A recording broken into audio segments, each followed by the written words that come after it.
النقطة الأخرى وهي القضية ديال آآ تبُّون ما يقوم به النظام العسكري الجزائري في الصحراء الشرقية المحتلة، اللي ديما كنعاود نقولها، أنها أراضي مغربية احتلتها داتها فرنسا وسلمتها للنظام العسكري على أساس ديولها، ديما كنقولوا هذا الجانب هذا. غتلاحظوا بأنه كاين واحد الارتباك كبير، ارتباك كبير وعنده علاقة بالملف ديال الصحراء المغربية، لأنه دائما كنقولوها بأن السبب ديال المشكل ديال النزاع وصناعة البوليزاريو وغيرها هو مرتبط بالصحراء الشرقية. هي الجزائر دابا كتمشي ليها برجليها. ناضوا واحد النوضة اليوم في واحد المشهد مضحك كيقول لك بأنه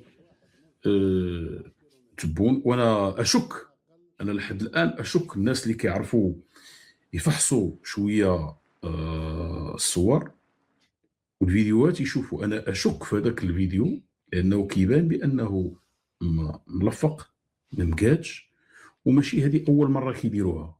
كنعاود نقولها، واحد المره راه لفقوا فيديو ديال بوتفليقه، قال لك راه رجع، انا داك كان في سويسرا ولا شي كان مريض، رجع قال لك راه جا هو ما كاينش. شنو داروا صور ديال الفيديو قديم، وفي الصيف صيفا، وداروا للجزائريين نازل، دايرين بوتفليقه نازل والمجموعه اللي معاه لابسين دوك الترواكار ديال الثلج، لباس ديال الثلج في الصيف وشت. اذا هنا الناس يفحصوا هذاك المساله، لانه نشوفوا غير التناقضات. هذا القطار اللي كيتحدث عليه كيقول لك جا من تيندوف البشار، تيندوف ما فيهاش حتى الماء بعدا، قال لك جا تما. يلاه مؤخرا كيقول لك بدينا، او يلاه واحد الشهرين هذه بديتي ضربتي هذه المسافه كامله، يلاه بداو، قال لك يلاه بداو. اذا مصورين واحد الصوره ديال واحد القطار ودايرين واحد الفيديوهات غالبا مركبه، وهاد الجزائر ما كيعرفوهاش، لان غنرجعوا لواحد القاعده ديال الجزائر ما كيعرفوش بعضياتهم باش نكونوا واضحين. وما كاين شي جهات دابا الان، كاين شي جهات ما كيوصلها والو، حتى المسائل مقطوعه عليها، كلشي مقطوع عندهم. اذا جا وقال لك راه جا وفد، وهذا الوفد هذا دايرينه في الليل، هذا الوفد دايرينه في الليل مثلا مع ديك 8 ديال العشيه ولا غيره، كيقول لك ها هو راه هذا الوفد هذا راه القطار انطلق وصل اليوم مع العشيه شحال من ساعه. او هذا فكرني انا في واحد الفيلم ديال القطار الاخير، كنا تفرجنا في واحد الفيلم انذاك في واحد السينما النجم ديال سيدي بنور، قديمه من الافلام الاولى اللي كانوا جابوا واحد الفيلم قطار غادي. ملي دخلنا حنا الفيلم كامل في قطار غادي مسمينه القطار الاخير، غادي غادي واحد القطار هي هذه، ما يمكنش انه هاد الساعات كامله.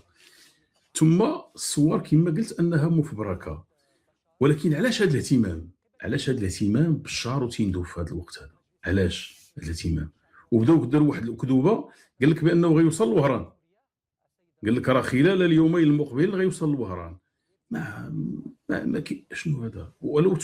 ولو يكون بيست، كنعرفوها بيست بتوفنا والكياس، ما يدارش في هذا الوقت هذا بيست بتوفنا والكياس. اذا كذوب. علاش هذا الكذوب هذا؟ غنربطوه بقضيه اخرى وهي غار جبيلات. غار جبيلات تحرك النظام العسكري لدرجه انه كيحاكم واحد شخص اقتصادي عندهم اللي شك في ما يسميه اللي كيقولوا هما الارباح، شك في هذه القضيه.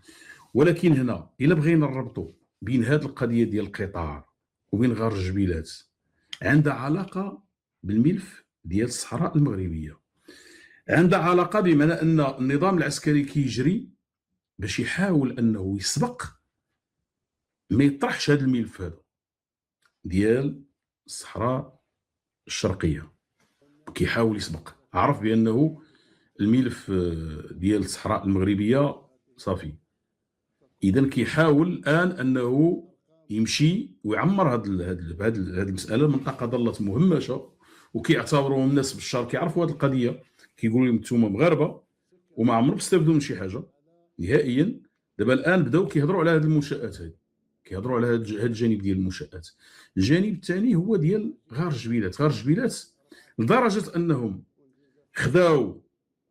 داروا تقرير.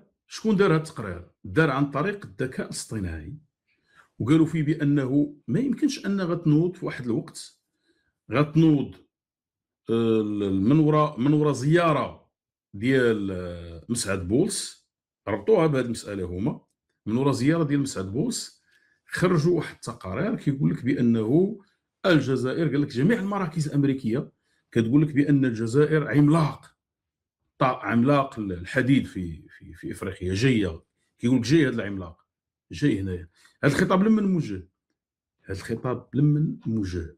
هذا موجه داخليا، وايضا موجهين الى وكأن الامريكيين ما كيعرفوش الجزائر. كيحاولوا انهم يديروا ما يسمى بشويه ديال الدعايه بهذا الجانب هذا، بهذه المساله ديال عملاق الحديد. وهنا معروف بانه لحد الان، هذه معلومات مؤكده، بان غار جبيلات ما فيه والو لحد الان، ما كاين والو، لا استغلال ولا هم يحزنون. باقي العجاج نايض، بقى واحد التراكس في واحد السوار، باقي لحد الان ما يقدروش، لانه مرتبط اللي كيسول. جات شركات صينيه، شركات تركيه وغيرها، كيلقى بانه راه كاينه الاتفاقيه ديال استغلال المختلط مع المغرب، كيرجع للور. اكثر من هذا غنلاحظوا هنا، وهذه غنرجعوا ليها بالتفصيل في الحلقه الجايه، كيفاش النظام العسكري انه بغى يخرج قضيه ديال غار الجبيلات للواجهه، غيوقع عليه انقلاب ديال غار الجبيلات نفسه. علاش؟ لقى راسو طيح في النقاش اللي كيتقال على غار الجبيلات، بانه مستحيل الاستغلال ديالو بدون المرور من الاراضي المغربيه وديها للموانئ المغربيه، مستحيل. وهذه هي الهضره اللي قال هذا الاقتصادي اللي اختفى، اللي قالها، وقالها باشاره، واحد الاشاره بحال قلتي انهم قطعوها. هو كان كيتحدث في الجانب، قال من ناحيه، قال كاين مشاكل جيوسياسيه. شنو كيقصد بها؟ هو هذا الجانب هذا. وانا غنلاحظوا بعض الفيديوهات ديال بعض المعارضين، كيسميو راسهم معارضين، كيهربوا على الجانب القانوني، لانه حاضر فيه المغرب. هنا غنوضح، وهنا غادي نرجع ليها بالتفصيل. الاتفاقيات لا تموت، الاتفاقيه ما كتموتش نهائيا. دارت الحرب وما دارش الحرب، ولا تقطعت العلاقات، ولا بقى، لا تموت الاتفاقيات، كتبقى الاتفاقيات قائمه. لهذا غادي نرجعوا لها. اذا هنا غنشوفوا المشهد كله. شنو هي النتيجه اللي باغي نوصل لها انا؟ هي ان الجزائر كتحاول ما امكن تقلب على جميع الطرق باش تعطل المقتضيات ديال القرار 2797.